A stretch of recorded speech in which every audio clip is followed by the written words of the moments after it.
Welcome to our lecture online. In order to find the distance between any 2 points on the Earth's surface, we need to be able to calculate the geodesic. In order to do so, we need to find a point on the surface of the Earth and convert it from the x, y, z coordinates of that point to the r, phi, and theta coordinates, because eventually we want to convert that to the GPS coordinate system. So how do we turn x, y, and z, the coordinates x, y, and z of a point on the sphere of the Earth, into the r, phi, and theta coordinates? Well, let's go ahead and do that. First of all, what we need to realize is that this distance right here can be calculated from knowing the hypotenuse, because after all, we have a right angle right here. So this here is a right angle triangle. Actually, let me go ahead and do it like this. There's a right angle triangle. And so this angle phi here is the same as this angle phi.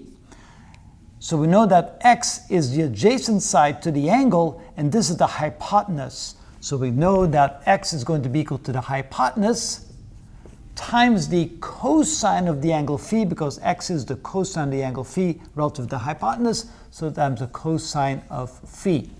Now what is that hypotenuse equal to? Well, the hypotenuse is the projection of this line down onto the xy plane. So we have to somehow find the length of this. This is the same as the hypotenuse over here. And notice if we know r, and we know the angle, then this would be the opposite side to the angle. So therefore, the hypotenuse can be written as r times the sine of the angle theta.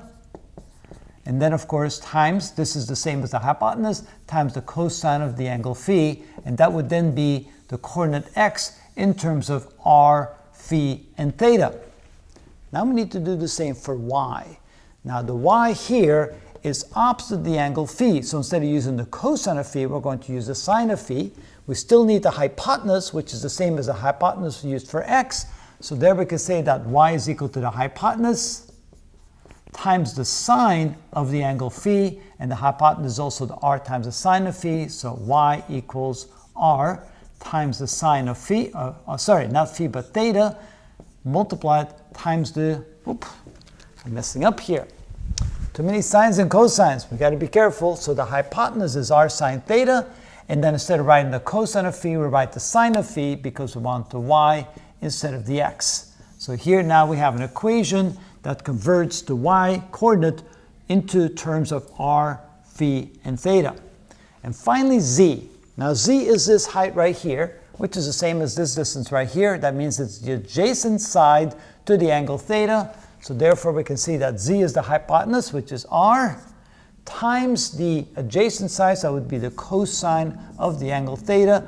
And there we have an expression for the coordinate z. So in this case, we took x, y, and z, which were the coordinates of any point on the surface of the Earth, and converted it in terms of r, phi, and theta.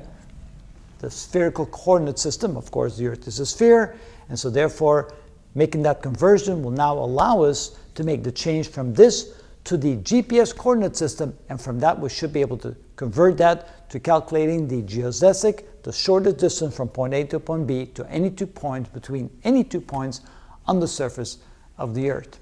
And that is how it's done.